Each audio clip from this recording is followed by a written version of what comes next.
Bonjour Ziad Majed.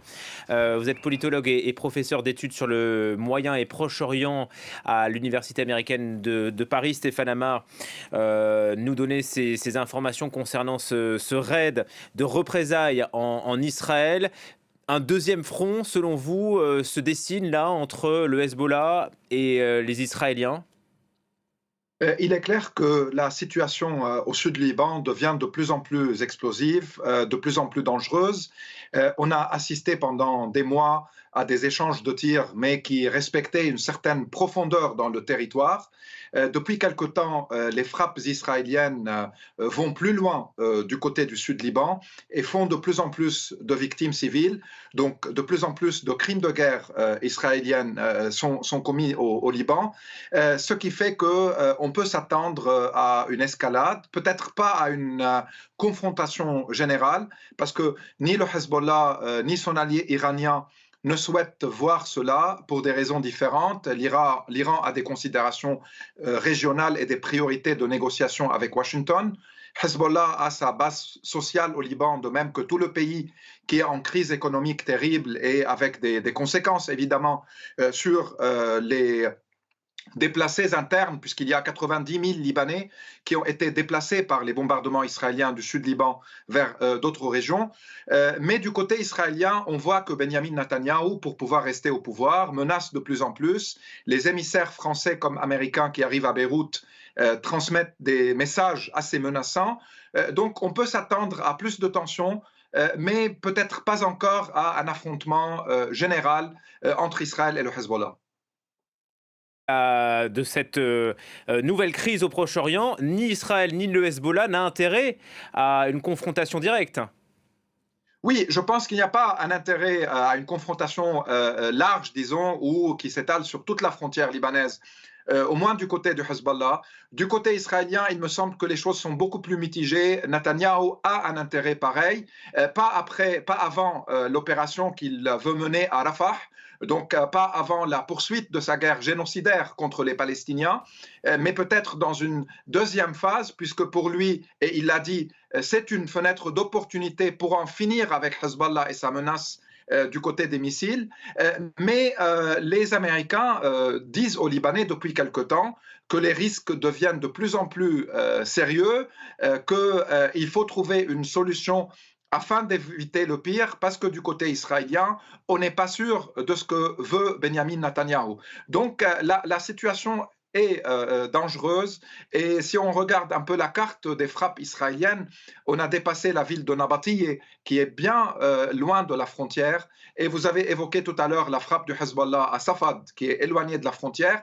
Donc on voit que les choses deviennent encore plus tendues, avec beaucoup plus de risques et de représailles de part et d'autre. Il y a cette inquiétude aussi, Ziad Majed, parce que Stéphane Amar le rappelait, la capacité militaire du Hezbollah dépasse largement celle du Hamas. Oui, au niveau de l'équipement militaire, au niveau des missiles que l'Iran fournit à Hezbollah, il y a certainement une puissance de feu beaucoup plus importante et une précision dans les tirs qui est plus importante. Donc une guerre avec Hezbollah est une guerre qui peut être avec énormément de dégâts. Le ministre de la Défense israélienne a utilisé une métaphore qui est en soi criminelle, mais dans laquelle il dit on va faire un copier-coller de Gaza à Beyrouth si jamais il y a une guerre pareille, c'est-à-dire le même herbicide et la même destruction des maisons et des espaces urbains et des hôpitaux que Israël a imposé aux Palestiniens dans la bande de Gaza. On va la reproduire au Liban, ça c'est la menace israélienne. De son côté, Hezbollah menace aussi d'envoyer des dizaines de milliers de missiles vers Israël. Donc c'est une guerre, si jamais elle éclate d'une manière incontrôlable, devient certainement extrêmement destructive, d'où l'importance de trouver des cessez-le-feu, que ce soit à Gaza où les crimes contre l'humanité se poursuivent, ou au Liban, où les choses peuvent devenir de plus en plus inquiétantes dans la durée, et avec les conséquences, puisque aussi, il faut rappeler que Hezbollah et les Iraniens sont présents en Syrie, et peuvent utiliser un front là-bas, celui du Golan syrien occupé par Israël. Donc on peut aller vers un affrontement encore plus catastrophique pour les populations civiles et pour la sécurité et la stabilité de la région et du monde. On apprend à l'instant de sources sécuritaires hein, recueillies par l'AFP, un responsable du Hezbollah figure parmi les 10 morts dans ce raid israélien. Je crois que c'est le deuxième responsable du groupe chiite libanais qui est visé et éliminé par Israël. Oui, alors il faut savoir qu'hier, il y a eu une famille qui a été visée et tuée par Israël avec 2 enfants. Il y a donc des civils qui sont régulièrement tués. On est à 36 ou 37 civils tués. Il y a 3 journalistes libanais et leurs chauffeurs ou accompagnateurs qui ont été tués par les Israéliens. Et il y a également des combattants du Hezbollah, y compris parfois des responsables, qui sont visés et tués.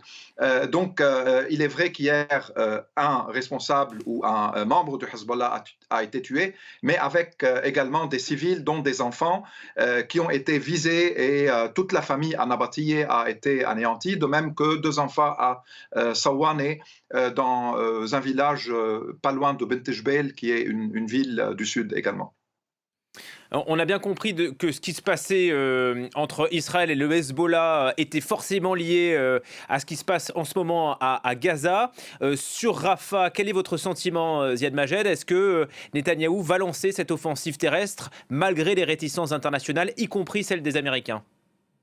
Oui, alors là, c'est vraiment une course contre la montre entre les efforts diplomatiques et les pressions sur Netanyahou de ne pas mener cette guerre contre une ville où il y a plus de 1 300 000 personnes, en grande partie déjà déplacées par la destruction de leur ville dans le centre et le nord, et la volonté de Netanyahou de montrer à son opinion publique que finalement, non seulement après 4 mois et après des dizaines de milliers de morts palestiniens dans une guerre de vengeance et de destruction, on a réussi à libérer 2 otages dans les opérations militaires, mais on va finir à Rafah pour pouvoir libérer d'autres. Donc il y a la course à la montre entre cette volonté de Netanyahou et les pressions internationales, mais je pense que ces pressions-là, tant qu'elles ne sont pas suivies de sanctions, tant qu'il y a toujours des livraisons d'armes de la part de certains Européens et des Américains à Israël, je ne vois pas pourquoi Netanyahou ne va pas aller plus loin.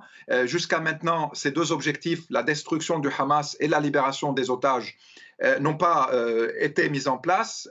Ce qui s'est passé, c'est la destruction de Gaza et le meurtre de dizaines de milliers de civils palestiniens. Donc il veut montrer qu'avec Rafah, peut-être, il va réussir du moins à libérer plus d'otages. L'important, c'est que les pressions internationales se poursuivent pour empêcher un nouveau massacre qui est documenté dans ses débuts aujourd'hui par les organisations humanitaires, par Médecins sans frontières, Médecins du monde, par tous ceux qui essayent de travailler là-bas dans les pires des conditions possibles. Donc espérons que les pressions diplomatiques vont mener à une trêve et vont permettre plus tard peut-être des négociations pour à la fois un cessez-le-feu permanent, la libération des otages et la reconstruction de Gaza qui prendra des années, avec aussi des libérations de prisonniers et des détenus palestiniens. Merci beaucoup pour votre intervention.